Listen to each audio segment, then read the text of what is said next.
E aí, tudo bem? Não sei se é a primeira vez que você está passando aqui no meu canal. Eu sou Wilson Magalhães, seja muito bem-vindo. Estou aqui hoje para trazer um assunto muito importante: o cristão na política. Se você quiser saber a minha opinião, assista esse vídeo até o final.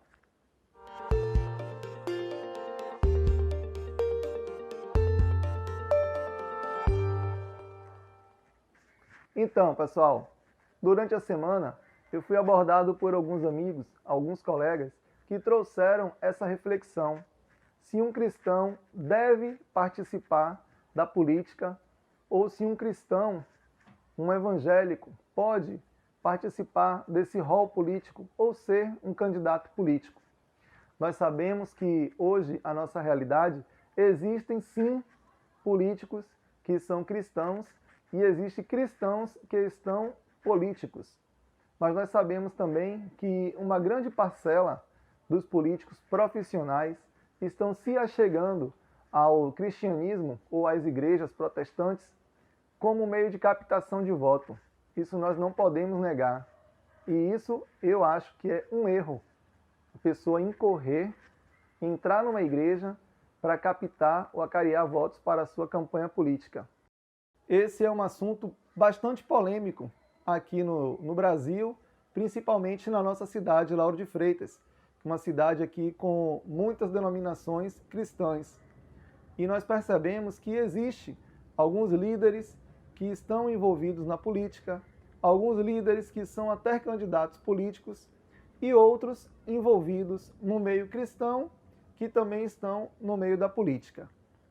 E críticas, se é certo, se é errado, se é correto afirmar que o crente deve sim tomar essa posição política ou se politizar, conhecer, não é, sobre a política, e me fez refletir durante toda essa semana.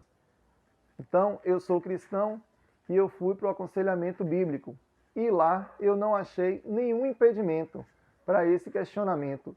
E existe até um jargão popular que circula por aí, que cristão não deve se envolver com política e que religião e política não se misturam. Na minha opinião, não é bem verdade isso. Consultando a Bíblia, que é o meio de aconselhamento do cristão, nós percebemos lá, e é evidente, que logo no primeiro livro, o livro de Gênesis, tem a história de José do Egito, filho de Jacó. Ele foi vendido pelos seus irmãos, foi escravo durante muitos anos, mas Deus tinha um propósito na vida dele. E depois dele passar um tempo amargo, um tempo de sofrimento, chegou o tempo de Deus na vida dele e ele se tornou um dos governadores de Faraó. Ele era ministro, ele era administrador do palácio e governador de Faraó. E ali ele pôde salvar a sua geração da fome e da escassez que se abateu naquele tempo. Um pouco mais à frente, nós vemos também a história de Daniel. Daniel foi cativo da Babilônia, foi para o palácio como prisioneiro de Nabucodonosor e teve toda aquela rebelião quando Nabucodonosor queria fazer uma imagem para si, para que todos se prostrassem. E Daniel recusou a fazer. E Daniel usou a primeira arma, que foi a oração. Daniel não pegou plaquinhas para fazer manifestação, não juntou os cristãos daquela época e foi se manifestar lá diante a Nabucodonosor. Muito pelo contrário, a arma do cristão, a primeira arma do cristão é a oração. Foi o que Daniel fez. E Daniel ganhou a confiança do rei depois disso, porque ele foi jogado na fornalha de fogo, foi provado e ali ele teve o livramento. E Nabucodonosor reconheceu a grandeza e a nobreza de Daniel. Mas Daniel não virou governador ou conselheiro de Nabucodonosor só porque era cristão. Ele tinha todo um preparo para aquela época. Ele era um conselheiro porque ele tinha o estudo, ele tinha a formação para aquela época. E nós vemos que ao decorrer da história, outras figuras cristãs também se posicionaram diante do reino em relação à política.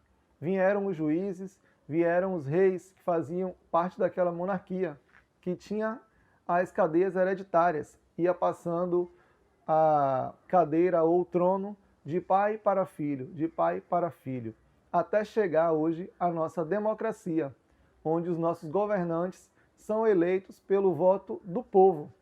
Povo igual a mim e igual a você. Nós temos o direito de exercer essa cidadania do voto. Então nós percebemos que hoje, no meio cristão, muitos têm buscado se qualificar e muitos têm buscado também a oportunidade de servir a sua localidade, a sua comunidade, a sua igreja, o seu bairro, como um representante cristão. E a Bíblia não tem impedimento para isso. A nossa Constituição também não veta em momento nenhum esse tipo de situação.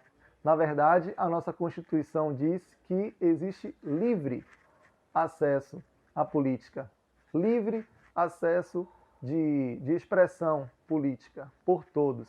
Então, o cristão não é uma pessoa diferenciada das outras pessoas.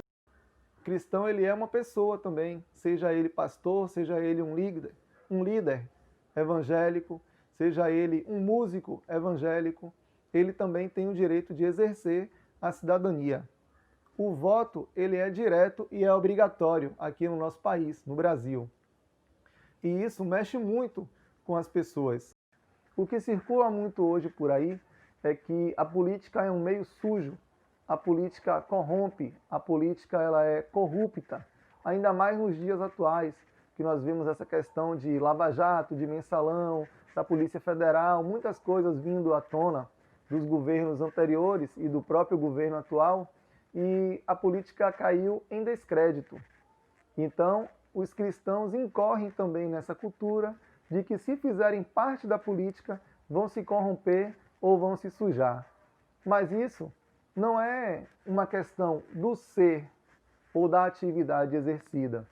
Essa questão da corrupção é inerente ao homem, à figura humana. É uma questão interior, uma questão que vem do coração. E a política, por destacar essa pessoa como uma figura pública, traz à tona essa coisa que estava guardada no interior. Às vezes no convívio social, ele não mostrava que era uma pessoa corrompida ou um corrupto. Né? O cristão ele mostra logo as suas credenciais na vivência do dia a dia. Ele não fura fila, ele não recebe um troco errado. Isso já é exercer a cidadania. A Bíblia nos fala que nós temos dupla cidadania. Os cristãos têm a cidadania dos céus e a cidadania terrena. E nós temos que estar preparados para exercer as duas cidadanias. Tem questões que são espirituais, nós vamos buscar o preparo espiritual. Mas as questões que são terrenas, nós também devemos buscar o preparo terreno. Por isso que existem as faculdades. A pessoa tem que ter capacidade física, capacidade intelectual, capacidade técnica para assumir qualquer cargo que ele exerça. Isso seja na política ou em uma empresa privada. A pessoa tem que ser capacitada. Então, não tem nenhum tipo de impedimento, nenhum tipo de barreira.